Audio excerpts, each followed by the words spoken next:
nama saya Deviani Laura Mailomi dari Fakultas Ilmu Sosial dan Ilmu Politik, Program Studi Administrasi Bisnis, Universitas Nusa Cendana Kupang. Saya akan mereview buku pengantar sosiologi dari Surjono Sukanto pada bab 3, yaitu kelompok-kelompok sosial dan kehidupan masyarakat. Manusia pada dasarnya adalah makhluk sosial, memiliki naluri untuk hidup dengan orang lain.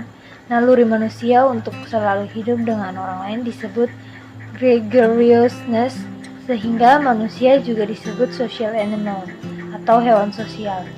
Sejak dilahirkan, manusia sudah punya dua hasrat atau keinginan pokok, yaitu keinginan untuk menjadi satu dengan manusia lain di sekitarnya atau masyarakat. Yang kedua, keinginan untuk menjadi satu dengan suasana alam sekelilingnya. Pada poin B, pendekatan sosiologis terhadap kelompok-kelompok sosial. Kelompok sosial adalah kesatuan manusia yang hidup bersama karena adanya hubungan di antara mereka. Hubungan tersebut antara lain menyangkut hubungan timbal balik yang saling mempengaruhi dan juga suatu kesadaran untuk saling menolong. Poin C, tipe-tipe kelompok sosial. Yang pertama, klasifikasi tipe-tipe kelompok sosial. Tipe-tipe kelompok sosial dapat diklarifikasikan sebagai sudut atau asas dasar pelbagai kriteria ukuran. Seorang sosiolog Jerman, George Simmel, mengambil ukuran besar kecilnya jumlah anggota kelompok, bagaimana individu mempengaruhi kelompoknya, serta interaksi sosial dalam kelompok tersebut. Yang kedua, kelompok sosial dipandang dari sudut individu. Kelompok sosial adalah dasar kekerabatan usia, seks, dan kadang-kadang atas dasar pekerjaan dan kedudukan. Dalam masyarakat yang sudah kompleks, individu biasanya menjadi kelompok sosial tertentu. Akan tetapi dalam hal ini, seperti di bidang pekerjaan, rekreasi, dan sebagainya, keanggotaan bersifat sukarela. Poin ketiga, in-group dan out-group. In-group adalah kelompok sosial di mana individu mengidentifikasikan dirinya atau tidak bersifat relatif dan tergantung pada situasi sosial tertentu. Out-group adalah kelompok sosial yang oleh individu diartikan sebagai lawan in-groupnya. Out-group sering dikaitkan dengan istilah kami atau kita dan mereka. Poin keempat, kelompok primer atau primary group dan kelompok sekunder secondary group. Yang pertama, kelompok primer merupakan kelompok sosial yang paling sederhana di mana anggotanya saling mengenal, contoh keluarga, teman, dan sepermainan lainnya. Yang kedua, kelompok sekunder adalah kelompok yang terdiri dari banyak orang yang sifat hubungannya tidak berdasarkan pengenalan secara pribadi dan juga tidak langgeng. Contohnya hubungan kontrak jual beli. Yang kelima, pagayuban Gemeinschaft dan patembayan atau Gesellschaft. Pagayuban atau Gemeinschaft merupakan bentuk kehidupan bersama di mana anggotanya diikat oleh hubungan batin yang murni, bersifat alamiah dan kekal. Dapat dijumpai dalam keluarga, kelompok kekerabatan, rukun tetangga. Patembayan atau Gesellschaft merupakan ikatan lahir yang bersifat pokok dan biasanya untuk jangka waktu pendek. Contohnya adalah ikatan antara pedagang. Yang keenam, formal group dan informal group. Formal group adalah kelompok yang mempunyai peraturan tegas dan sengaja diciptakan oleh anggotanya untuk mengatur hubungan antar sesama. Contohnya organisasi. Informal group adalah tidak mempunyai struktur dan organisasi tertentu atau yang pasti. Kelompok-kelompok tersebut biasanya terbentuk karena pertemuan yang berulang kali, contohnya Slikway. Yang ketujuh, membership group dan referenship group. Membership group merupakan suatu kelompok di mana setiap orang secara fisik menjadi anggota kelompok tersebut. Sedangkan reference group adalah kelompok-kelompok sosial yang menjadi acuan bagi seseorang atau bukan anggota kelompok tersebut untuk membentuk pribadi dan perilakunya. Yang kedelapan, kelompok okupasional dan volunteer. Kelompok okupasional adalah kelompok yang muncul karena semakin membulatnya fungsi kekerabatan.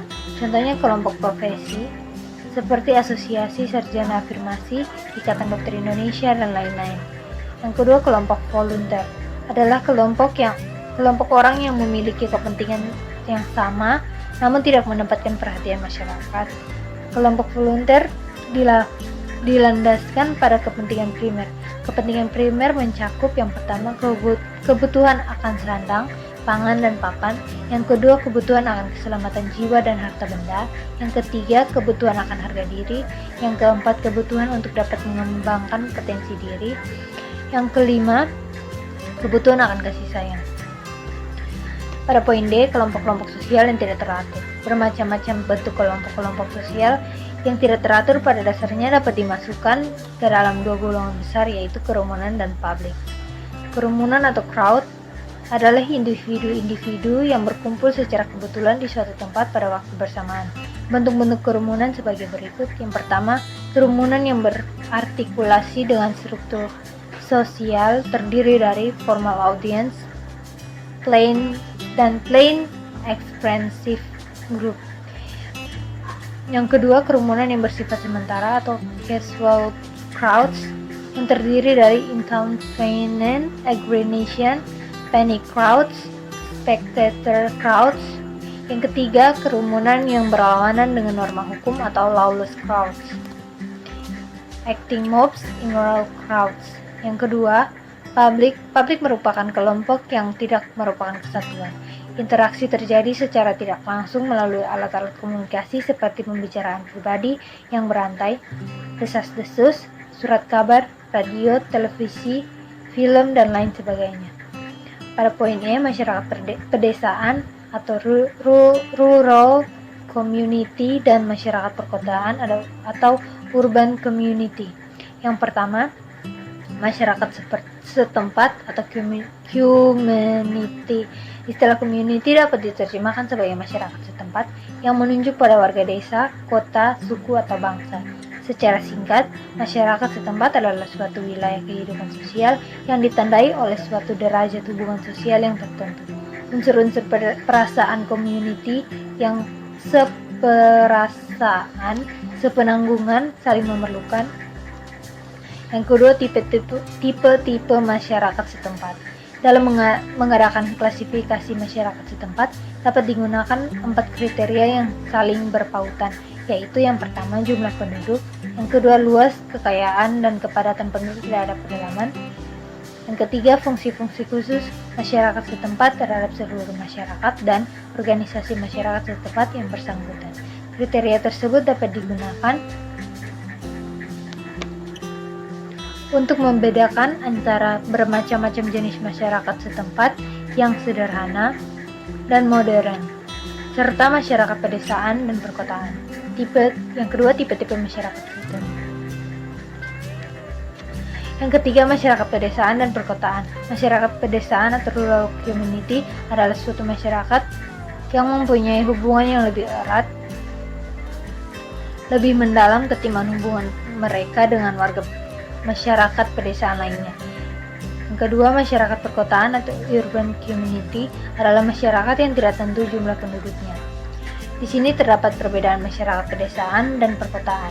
Yang pertama, warga pedesaan memiliki hubungan yang lebih erat, sedangkan warga kota memiliki jumlah penduduk yang tidak tentu.